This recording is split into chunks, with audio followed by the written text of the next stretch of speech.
The rain hadn't stopped in 3 days. Not a soft drizzle or a gentle mist. This was the kind of downpour that rewrote maps. Roads disappeared. Creeks became rivers. Rivers became walls.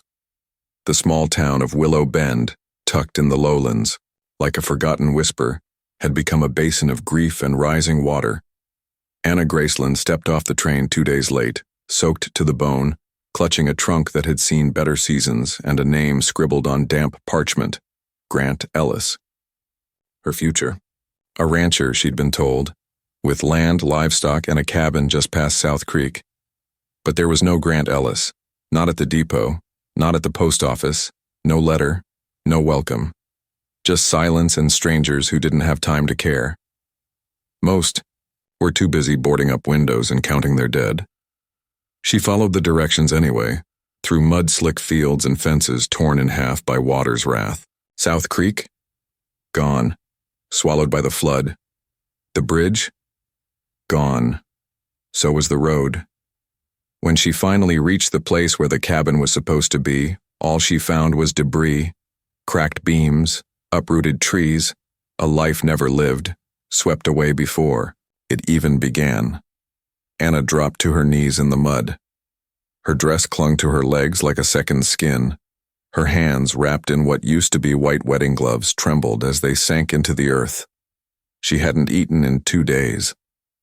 Her boots were too small and her feet were bleeding. And the truth hit her harder than the cold ever could. No one was coming. Now pause here with me. Imagine stepping into a life you thought was waiting for you, only to find it never existed.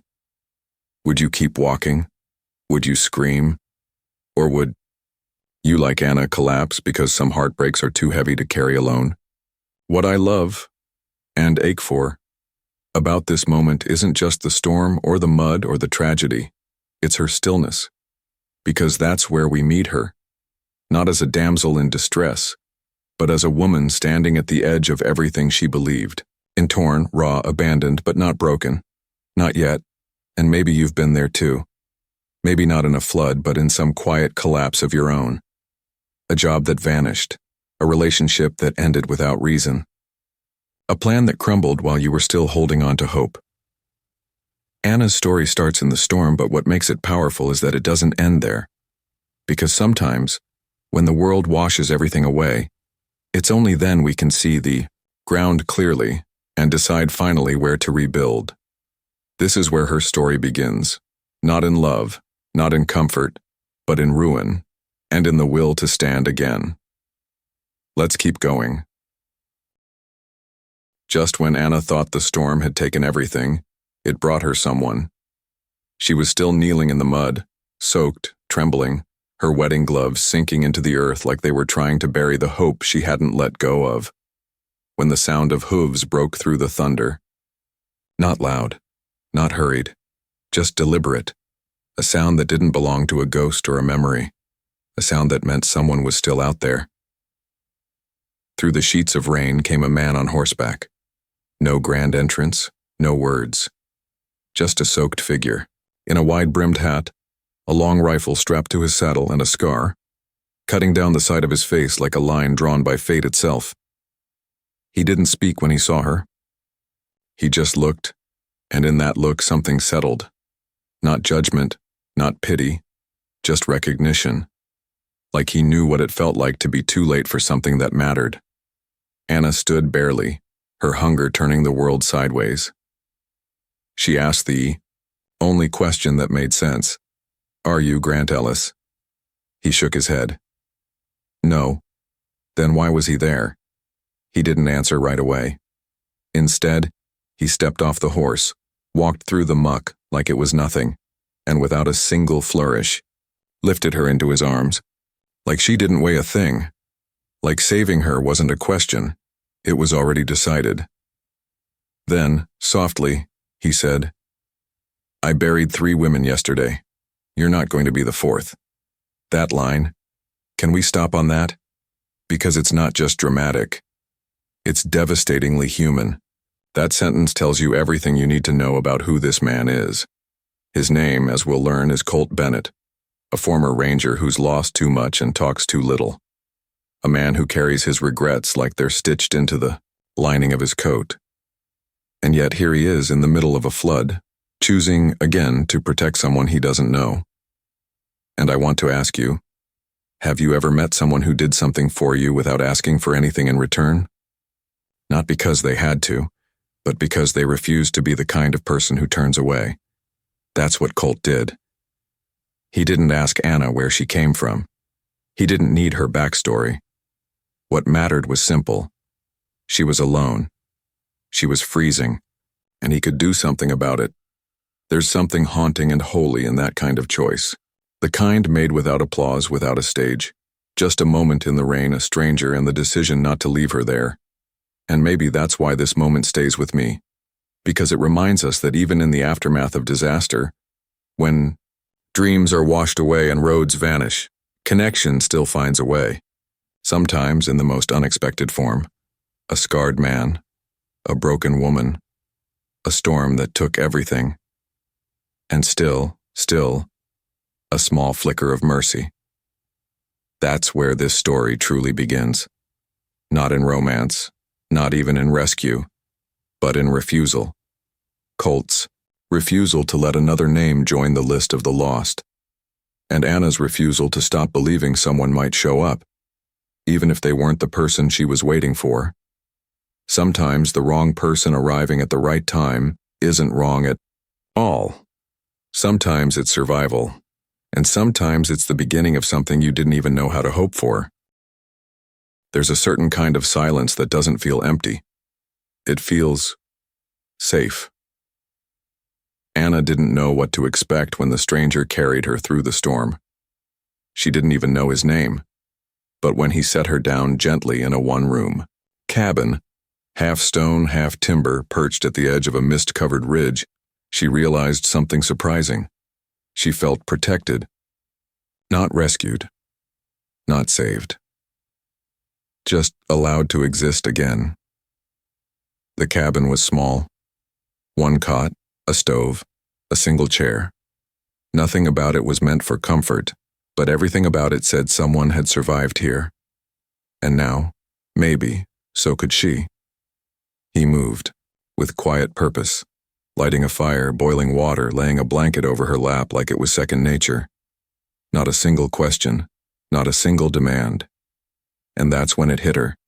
This man wasn't trying to fix her. He was just making sure she didn't fall apart. Eventually, he spoke. Just one word. Colt. That was his name. Colt Bennett. He was a former ranger, left after an ambush in River Gulch, the kind of man who'd seen more violence than comfort, who didn't ride for anyone anymore unless they were desperate. And yet here he was, feeding beans to a stranger in soaked wedding gloves. Anna asked why he helped her. His answer: because when you looked up at me in the mud, you didn't beg, you didn't cry. You just asked if I was the man you were supposed to marry. And I've never seen anyone look more alone. That line stayed with her. And maybe with us too. Because how often do we really see someone's aloneness, not their sadness, not their struggle, but that bone-deep kind of alone that has nothing left to cling to but breath? Colt didn't say it to impress her. He said it because it was true. And in that truth, Anna found something she hadn't felt in a long time. Dignity. Not given as pity, but honored as presence. They spoke in fragments, mostly at night when the fire was low and the wind rattled the shutters like it had stories to tell. He asked if she was married. She said no. She was supposed to be. He nodded. Then he's either dead or a coward. Either way, you're better off. There was no bitterness in his voice, just fact, delivered like a man who's buried his share of illusions. And when she asked if he was married, he paused. Not anymore. That silence said more than any backstory ever could. What I find powerful about these early days isn't just the survival or the quiet meals or the slow relearning of safety. It's the way trust is built, not through grand gestures, but through absence. The absence of pressure, the absence of judgment, the absence of need to explain or perform. It's in the way he handed her a cup of bitter coffee and didn't smile when she grimaced, just said, "It's strong, like everything worth drinking." It's in how he sharpened a knife by the door, not to threaten, but to stay prepared, because that's what people who've seen too much loss do. They stay ready. Sometimes safety isn't a place. It's a person who doesn't flinch when you fall apart, who holds space for you, quietly, while you figure out how to breathe again. In those first few days with Colt, Anna didn't find romance. She found something rarer, someone who didn't ask her to be anything but real. And in a world that had already taken so much, that kind of quiet recognition was the first thing that felt like hers again. The flood had finally pulled back, but the damage, the silence it left behind, that stayed. You see, grief doesn't just disappear with the waterline. It lingers in the debris, in the things left unsaid, and in the places that no longer exist, the way you remembered them. Anna and Colt walked through what used to be a town. The sky was gray, heavy with the weight of what it had done.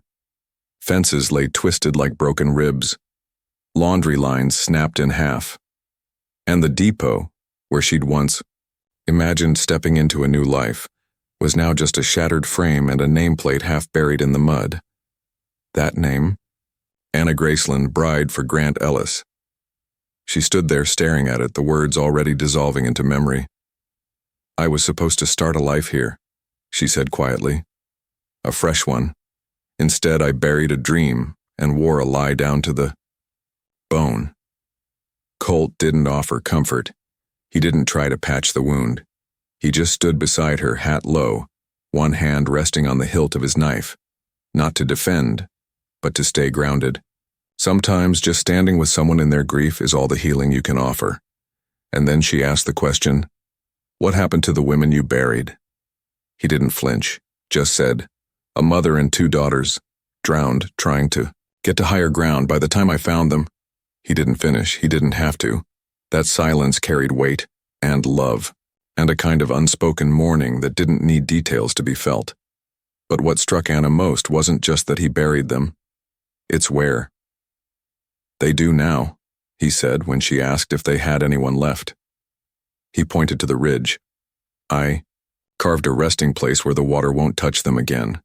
Let that sit for a second, because this is a man who builds graves for strangers, who climbs steep hills so that death won't come twice.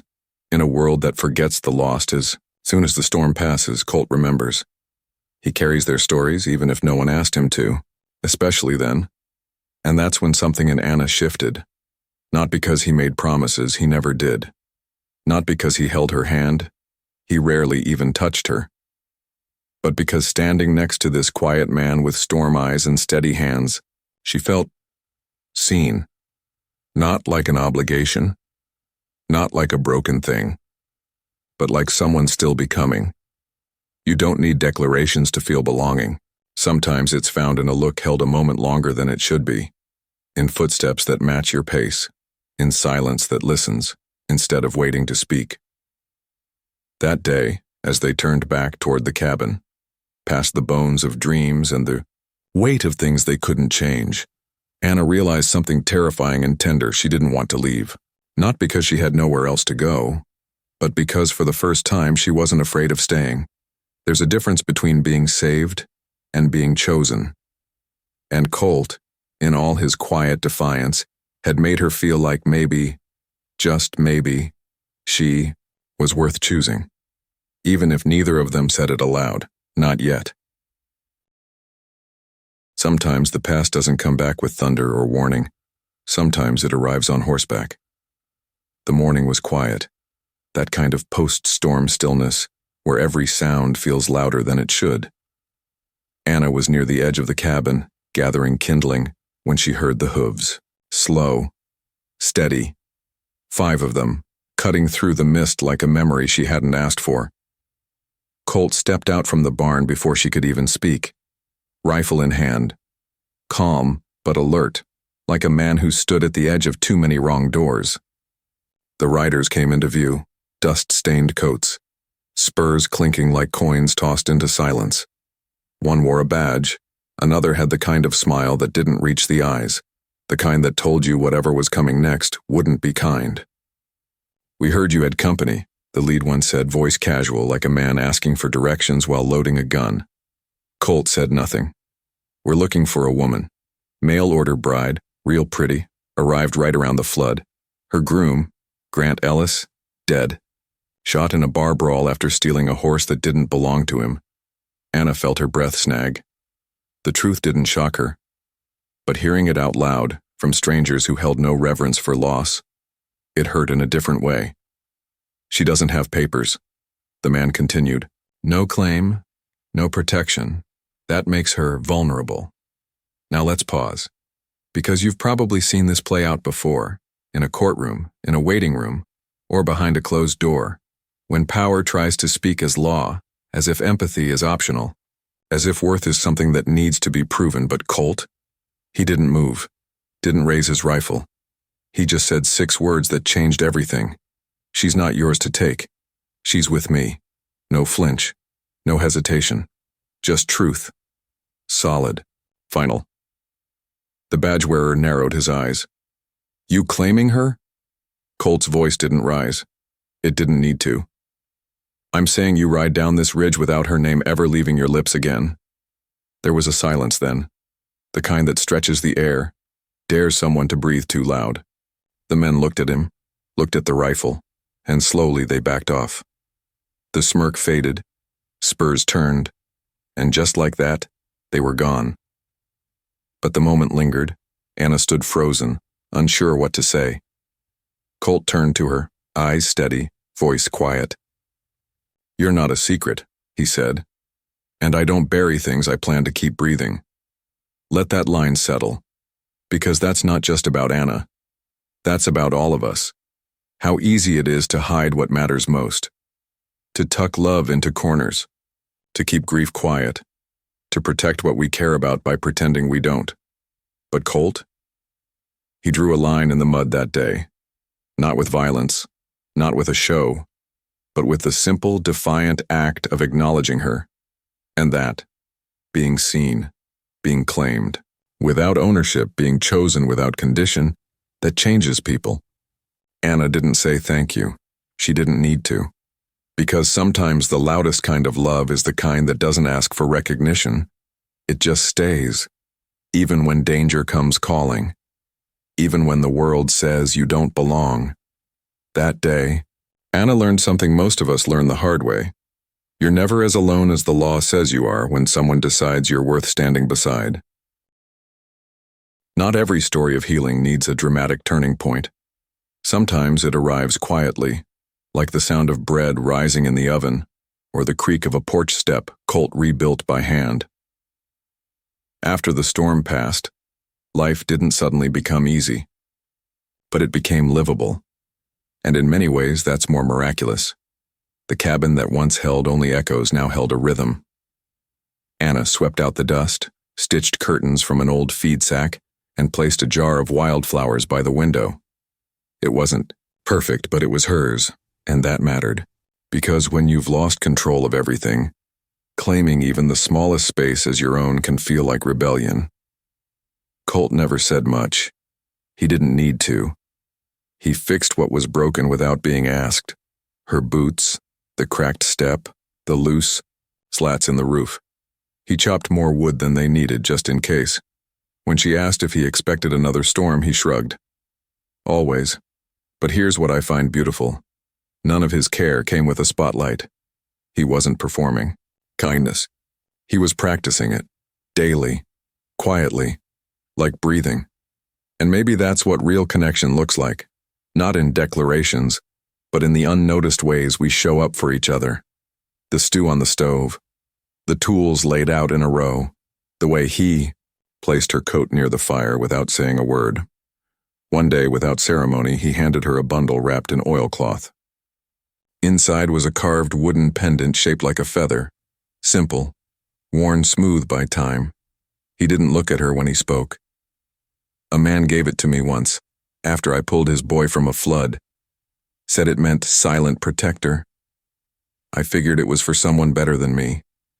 She didn't answer right away, just held it in her hand. feeling the grain of the wood like it held the memory of someone who never needed to raise their voice to be strong. She asked, "Why now?" And his answer was just this: "Maybe I'm not the man I was, and maybe you're the one it was meant for."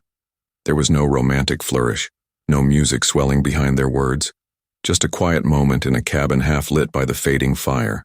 But in that moment something shifted, because in a world that had once abandoned her, Anna now wore a symbol that said, "You're not alone. You're not invisible. You matter to someone who sees everything you are, without you having to explain a thing."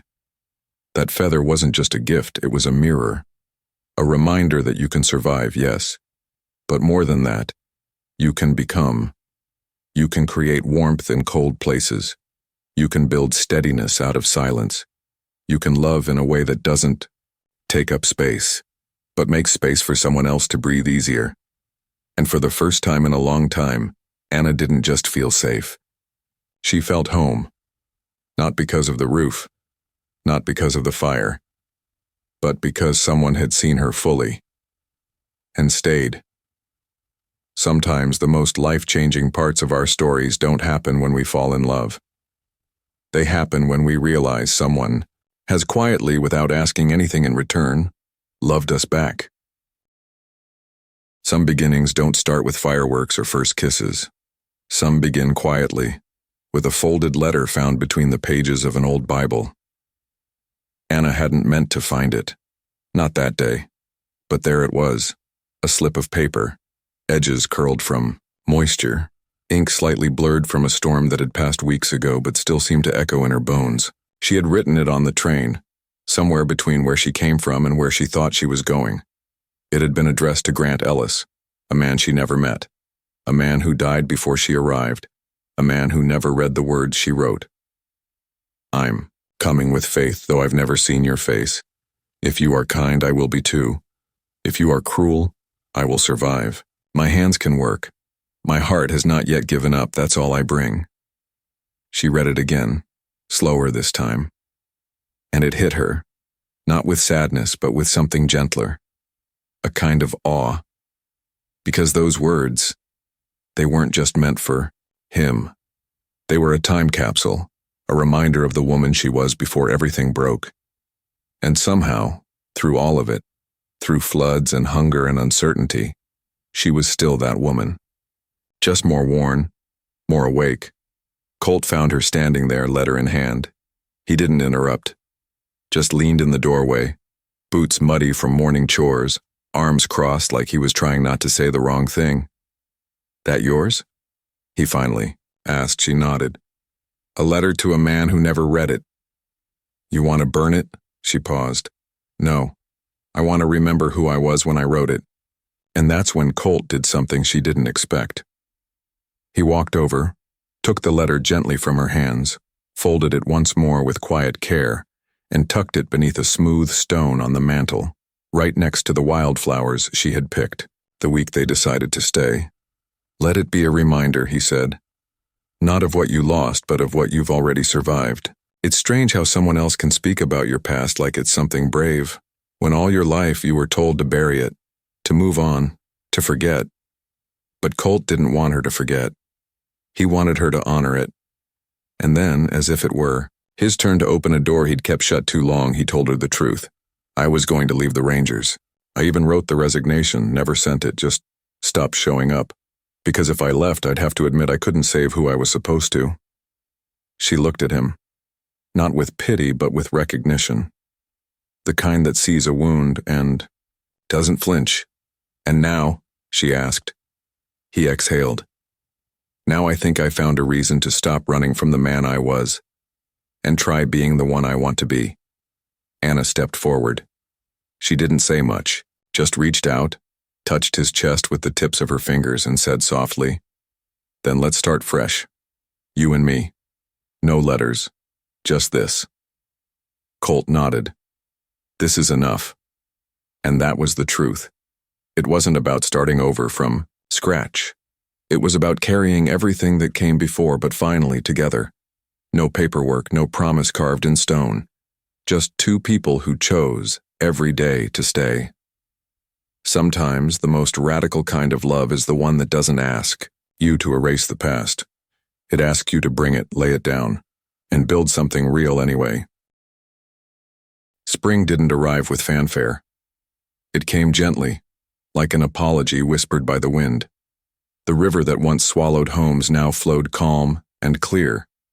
Snow retreated to the mountain peaks, and the first wildflowers pushed through stone as if to remind the earth, you can bloom after ruin. Anna stood at the edge of the pasture, one hand resting on the curve of her belly. The child moved inside her, small, steady, real, a quiet pulse of life growing where, not long ago, there had only been grief. Behind her, the cabin sat solid and whole. Not perfect, not polished, but lived in, loved in. The roof no longer leaked, the steps no longer splintered. Bread rose on the stove and boots lined the wall like punctuation marks in a sentence still being written.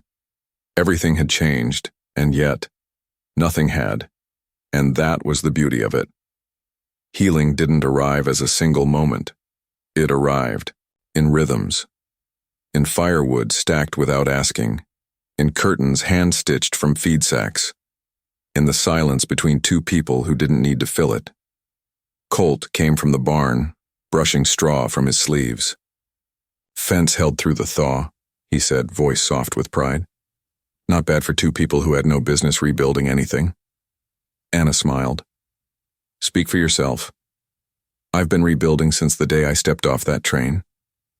He looked at her, really looked, and in that look there was no past, no weight of who they used to be, just presence, just choice. Later that afternoon, they carried a small stone to the edge of the garden. It wasn't a grave. It wasn't a marker for loss.